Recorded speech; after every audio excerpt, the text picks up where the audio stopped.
Exam आधारित question पूछने का अर्थ ये हुआ, कहा जाता है कि कोई बच्चा किसी दूसरे के रिस्पेक्ट में इतना अंक अधिक लाया है, या इस तरह के संबंधित कुछ क्वेश्चन होते हैं। उसी में एक क्वेश्चन यहाँ पे है आपका, कहा गया है दो छात्र एक परीक्षा में बैठे, उनमें से एक ने दूसरे की तुलना में 22 अंक अधिक हासिल किए और उनके अंक उन दोनों के योग का 55% है। यहाँ इसका अर्थ क्या हुआ, जो छात्र अधिक अंक लाया है, कितना अधिक लाया है, 22 अंक लाया है। आप मान के चलिए एक छात्र ए है और एक छात्र बी है। ये जो छात्र अधिक अंक लाया है किससे, बी से, और कितना अंक अधिक लाया है, तो 22 अंक अधिक लाया है, 22 अंक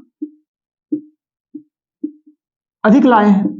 अब यहां समझिए कि यहाँ ये जो छात्र है वो उन दोनों के योग का, यानी कि ए प्लस बी के योग का कितना परसेंट ला रहा है, 55% ले आ रहा है।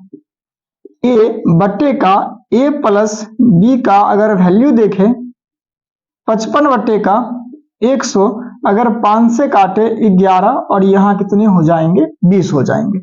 अब आप चलते हैं रेशियो में देखने के लिए इसको, ए का वैल्यू यहाँ कितना है 11 और ए प्लस बी बराबर है 20, तो बी का कितना हो जाएगा, 9 हो जाएंगे। अब यहां समझिए इन दोनों में अंतर कितना का है, इन दोनों में अंतर 2 का है। जो सवाल में कितने अंक का अंतर दिया हुआ है, तो 2 किसके बराबर, 22 अंक के बराबर है। अब बताइए ए किसके बराबर हो जाएंगे, 11 अंक के बराबर। अब आपसे सिंपल सा चीज पूछ लिया गया, ए कितना अंक प्राप्त करेगा, एक का वैल्यू 11 है, ए कितना प्राप्त किया है 11, 11 को 11 से गुना कर लेंगे किसके बराबर, 121, और बी में भी किससे गुना करना होगा, 11 में, यानी कि 9 गुने 11 बराबर 99, यानी कि ए 121 अंक लाया और बी 99 अंक लाए। अब ये देखिए दोनों में कौन सा ऑप्शन इसका होगा, 121 और 99 एक ही में ऑप्शन है, ऑप्शन नंबर ए, इसका यही आंसर हो जाएगा। एग्जाम आधारित ही क्वेश्चन है पर इसका कंसेप्ट कुछ अलग है। यहाँ कहा जाता है कि यदि एक बच्चा एग्जाम में पासिंग मार्क लाना चाहता है और पासिंग परसेंटेज दे दिया जाता है और वो बच्चा कुछ नंबर से फेल किया जाता है, तो आप जानते हैं पासिंग परसेंटेज जो होंगे वो हमेशा फिक्स रहेंगे, पासिंग नंबर भी हमेशा फिक्स रहा होगा। तो कोई बच्चा कम नंबर लाया, कम नंबर लाने का अर्थ क्या हो जाएंगे, अगर वो पास करना चाहता है तो पासिंग परसेंट लाना होगा या पासिंग मार्क लाना होगा। यदि अगर उससे कम नंबर लाते हैं, उनको उतना नंबर दे दिया जाए तो वो एग्जाम क्या कर लेंगे, पास कर लेंगे। यदि अगर कोई बच्चा पासिंग परसेंट से अधिक नंबर लाएगा, पासिंग परसेंट से भी अधिक नंबर लाया और पासिंग मार्क से भी अधिक नंबर लाया, अगर हमें उसे सिर्फ एग्जाम पास ही करवाना होता, उसमें नंबर कम करना होता ना, अगर इसका नंबर कम हो जाएगा उतना नंबर, तब भी वो एग्जाम पास कर जाएंगे। उसी पे आधारित ये क्वेश्चन है। चलिए आइए देखते हैं इसको। एक छात्र को उत्तीर्ण होने के लिए 45% अंक हासिल करने होते हैं, कितना परसेंट आप जानते हैं, उसको पास करना अगर है तो उसको पासिंग परसेंटेज जो है वो 45% है। अब कहा उससे 54 अंक मिलते हैं, कितना अंक मिला, 54 अंक, और कितना अंक से अनुत्तीर्ण हो गया है, तो 36 अंकों से अनुत्तीर्ण हो जाता है, यानी कि 36 अंक से वो फेल कर जाता है। आप ही बताइए अगर पास करना उसे अगर होता तो पासिंग मार्क कितना होता, वो 54 अंक लाया और कितना अंक से फेल कर गया, तो 36 अंक से फेल कर गया है। अगर 36 अंक यहाँ प्लस क्यों किए, अगर 36 अंक इसमें प्लस कर दे तब तो वो पासिंग मार्क के बराबर हो जाएंगे ना, ये किसके बराबर हो जाएंगे, 90 के बराबर। अब यहाँ आप समझिए ये पासिंग परसेंटेज था किसके बराबर, 45%, तो 45% अगर टोटल मार्क का 45% क्या है, पासिंग परसेंट है, वो किसके बराबर है, 90 अंक के बराबर। तो टोटल मार्क जो होंगे टीएम बराबर कितने हो जाएंगे, 90 बट्टे का 45, और प्रतिशत ये ऊपर आ जाएंगे तो 100 हो जाएंगे, 45 दूनी 90 और 2 गुने का 100 तो 200, यानी कि फुल मार्क अगर उस एग्जाम का हुआ होगा तो किसके बराबर हुआ होगा, 200 के बराबर। ये ऑप्शन नंबर कौन सा है, ऑप्शन नंबर ए है। चलिए इसी का अगला क्वेश्चन देखते हैं। ये तीसरा क्वेश्चन है जो एग्जाम आधारित क्वेश्चन है, फिर इसको बताने वाला हूं यहाँ कहा गया है एक परीक्षा में एक छात्र को 30% अंक प्राप्त होते हैं और वह 25 अंकों से असफल हो जाता है। इसका अर्थ यह है जो वह बच्चा फुल मार्क का या टोटल मार्क का 30% अंक लाया और 25 अंक से फेल कर गया। फिर उसी परीक्षा में दूसरे छात्र को 40 अंक प्राप्त होते हैं और उसे उत्तीर्ण से 25 अंक अधिक मिलते हैं। तो परीक्षा का अधिकतम अंक क्या होगा, यानी कि टोटल मार्क क्या होगा, यह हमें ज्ञात करना है। अब आप समझिए टोटल मार्क टीएम का कितना परसेंट पहला छात्र लाया है, 30% अंक लाया है। अगर हमें इसे एग्जाम पास कराना होता तो आप क्या करते हैं, उसे 25 अंक देते या कम करते, 25 अंक देना होता। अगर 25 अंक इसे और दे दे तो ये एग्जाम क्या कर जाएंगे, पास कर जाएंगे। अब समझिए दूसरा छात्र जो है कुल मार्क का कितना अंक लाया है, 40% अंक लाया है और वो पासिंग मार्क से 25 अंक अधिक लाया। अगर इसे भी सिर्फ हमें एग्जाम पास करवाना होता, सिर्फ एग्जाम को पास ही कराना होता, अगर इसे 25 अंक कम भी मिलते और कम भी मिलते तब भी एग्जाम ये क्या कर जाता, पास कर जाता। आप यहां देख रहे हैं ये भी पासिंग मार्क है और ये भी पासिंग मार्क है, तो दोनों क्या हो जाएंगे, आपस में बराबर हो जाएंगे। अब यहां से चलिए देखिए टोटल मार्क का 40% और माइनस का टोटल मार्क का 30% कितने हो जाएंगे, तो टोटल मार्क का 10%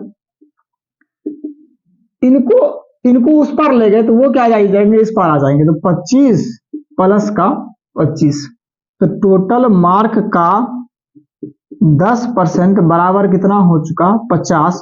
तो टोटल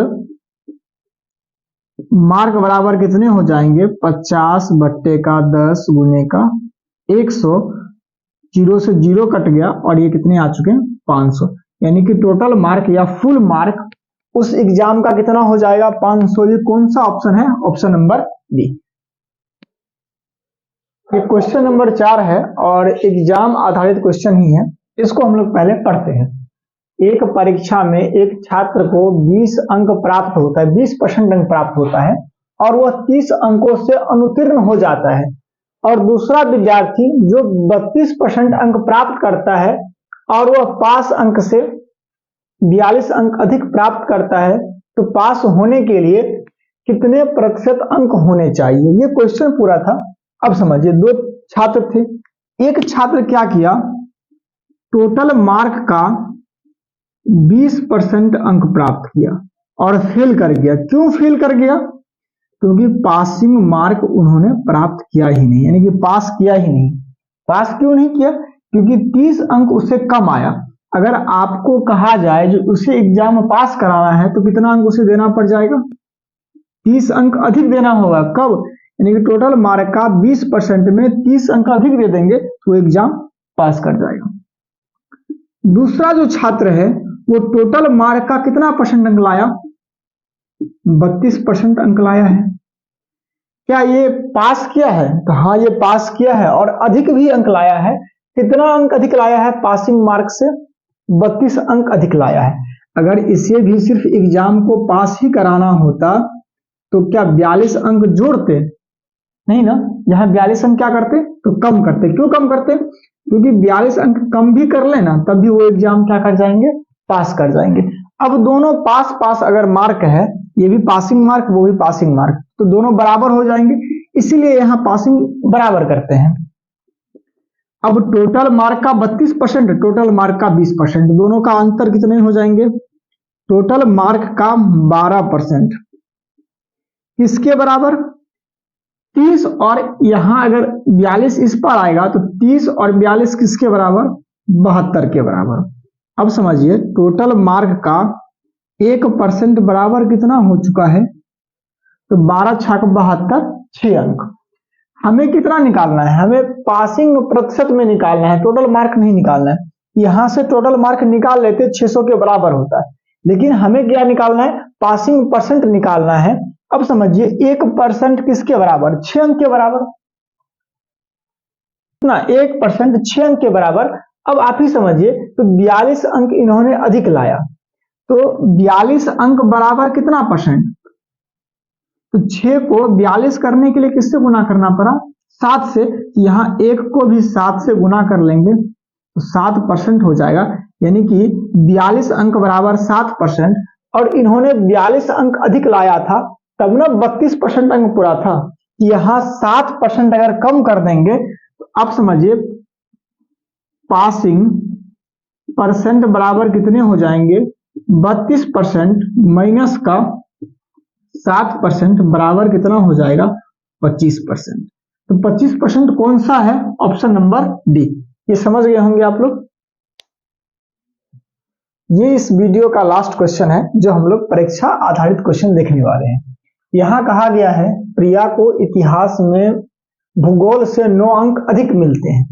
उनके इतिहास और भूगोल के अंकों का योग का 56% है, तो भूगोल में अंक क्या होंगे? सबसे पहले समझिए, इतिहास को आई से डिनोट कर लिए और भूगोल को जी से डिनोट कर लेते हैं। इतिहास में अधिक अंक है, भूगोल से कितना? ज्योग्राफी से कितना अंक अधिक है? तो 9 अंक अधिक है। यहां कहा गया इतिहास जो है, इतिहास और भूगोल के अंकों के योग का, इतिहास जोड़ भूगोल के अंकों के योग का कितना परसेंट है? 56% है। आप कह लेंगे इतिहास बट्टे इतिहास प्लस का भूगोल बराबर हो जाएगा 56 बट्टे का 100। अगर काट ले तो ये किससे कट जाएंगे? पहले अगर 4 से काट लेते हैं, 14 चुका 56, 14 हो चुका और 4 से काट लिए तो 25 हो चुका। इसका अर्थ ये हुआ इतिहास में यदि 14 अंक लाए तो भूगोल में कितने अंक लाएंगे? जो दोनों मिल करके 25 हो जाएंगे। यहाँ कितने हो जाएंगे? 11 हो जाएंगे। अब आप समझिए इन दोनों में अंतर कितना था? 9 अंक का। लेकिन यहाँ रेशियो में कितना का अंतर है? 3 का, जो किसके बराबर है? 9 अंक का 1 किसके बराबर हो जाएंगे? 3 अंक का। तो किसका हमको पूछ लिया गया है? तो यहाँ आपको भूगोल का पूछ लिया है। तो ज्योग्राफी में कितना है? 3 है। 3 गुने का 11 गुने का 3 किसके बराबर? 33 अंक के बराबर। अब ये 33 अंक किस ऑप्शन में है? Option number D. चलिए, ये आज के इस वीडियो का लास्ट हुआ। आप लोग को अच्छा लगे तो लाइक और सब्सक्राइब करें।